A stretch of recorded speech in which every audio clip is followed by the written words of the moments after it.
안녕하세요. 한국한의원 원장 김기범입니다. 이번에는 주사 피부염에 대해서 알아보도록 하겠습니다. 주사 피부염은 얼굴 중심부부터 시작되는 만성 염증성 질환입니다. 반복되는 증상으로 삶의 질을 참으로 많이 떨어뜨리는 피부 질환이기도 합니다. 그러면 주사 피부염의 우선 주요 증상을 먼저 말씀드리면 안면 홍조, 홍반이 얼굴 중심부에 두 군데 이상 나타나며 수개월 이상 지속되면 주사 피부염을 의심합니다.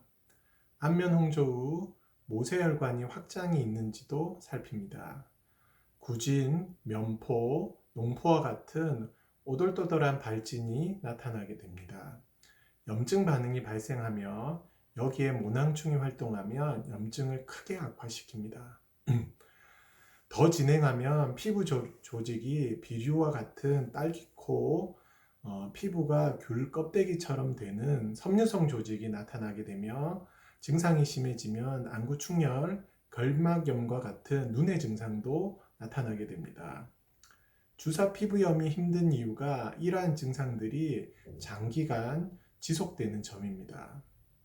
이러한 증상을 악화시키는 인자는 크게 열, 자외선, 스트레스, 모낭충입니다. 치료의 핵심은 첫째, 피부 장벽 회복, 둘째, 혈관 확장 증식과 같은 혈관 이상 상태 해결, 셋째, 피부 염증 반응 억제가 치료의 핵심입니다. 그럼 먼저 생활 관리에 대해서 알아보도록 하겠습니다. 먼저 주사 피부염이 의심될 때에는 바르는 스테로이드 연고를 함부로 사용하시면 안 됩니다. 가려움과 염증이 동반된 일반 피부염으로 오인해 사용하게 되면 혈관 확장을 일으킬 수 있어 주사 피부염이 악화가 됩니다. 여린 각질 제거를 절대 하시면 안 됩니다.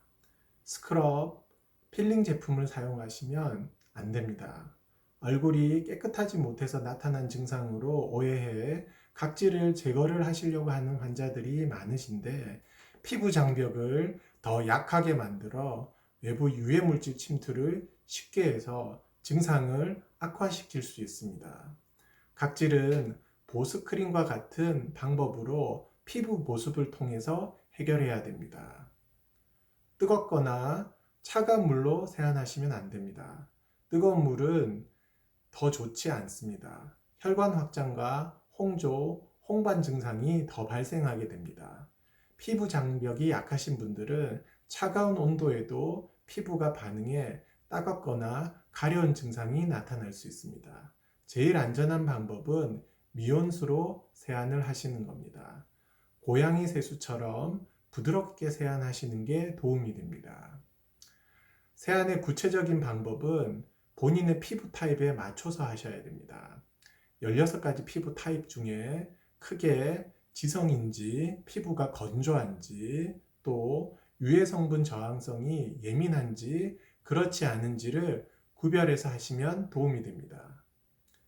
지성이며 피부 화장을 두텁게 하시는 분이라면 저녁 세안은 이중 세안을 하셔도 됩니다.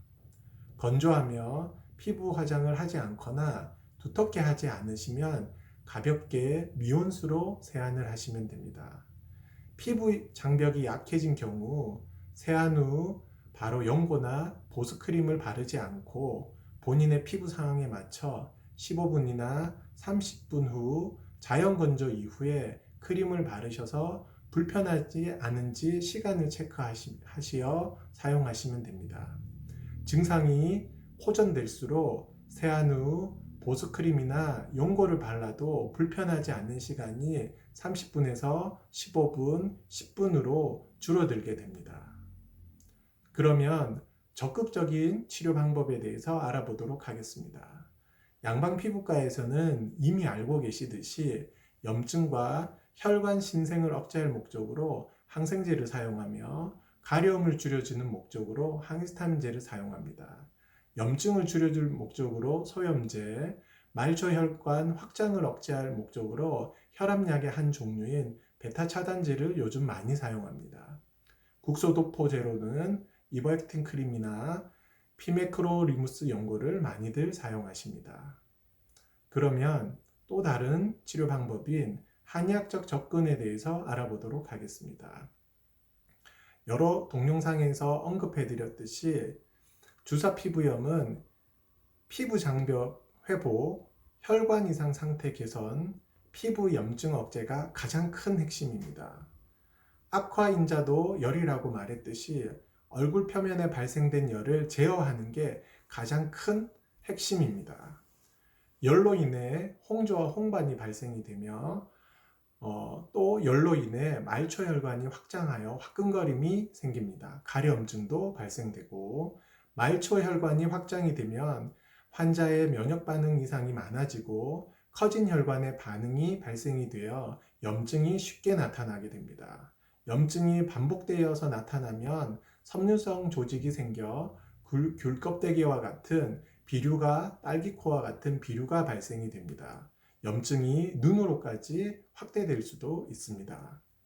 이러한 과정의 첫 번째 발생 이유는 피부에 생긴 열을 제어해내면 홍조, 홍반, 혈관 이상, 염증 발생, 섬유성 조직, 눈의 증상으로 이어지는 고리를 끊어낼 수가 있습니다.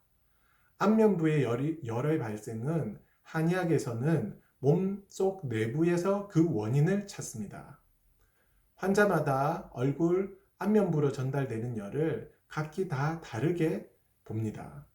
다른 영상에서 언급했듯이 우리 몸의 소방수 역할을 해내는 음열이 부족해져서 피부에 열이 발생이 되며 위와 대장과 같은 소화기의 열이 안면부로 나타나는 환자의 유형이 있고 폐의 열이 얼굴로 나타나는 환자의 유형이 있습니다. 스트레스로 인한 불면과 심장과 간의 열이 얼굴로 이어지는 경우도 있습니다. 다른 장부와의 연결도 있지만 가장 빈도수가 높은 경우는 이 세 가지에 해당이 됩니다. 식도염, 위염, 과민성 대장염, 변비와 같은 증상이 동반되면서 주사 피부염이 있는 경우에는 소화기의 음열을 공급해서 열을 제어해서 얼굴로 열이 번지는 것을 막습니다. 비염, 축농증, 천식과 같은 폐의 증상이 있는 경우 폐장에 음열을 공급해서 얼굴로 이어지는 열증을 해결합니다. 불안증, 신경쇠약, 우울증, 짜증화, 천면, 불면과 같은 심리 증상이 동반되는 경우 심장과 간의 음열을 보충해서 심리 증상을 완화시켜 숙면을 취하게 되면 얼굴로 열이 전달되지 않습니다. 주사 피부염은 참으로 어렵고 힘든 질환입니다. 증상이 가장 심할 때를 10으로 놓으면 증상이 1에서 3으로만 완화가 되어도 삶의 질이 무척 올라갑니다. 피부 장벽이 너무 약해지고 염증이 극심하고 외부의 조그만 자극에도 안면부 피부 증상이 악화되시는 분들은 양방과 한방을 서로 병행하여 보완적으로 다스리며 피부 장벽이 많이 회복되어 가는 과정에서는 양방적 방법을 서서히 줄여 나가서 마무리는 내부의 장부를 완벽하게 다스릴 수 있는 한의학적 접근 방법으로 해결하시어 주사 피부염에서 벗어나시길 기원합니다.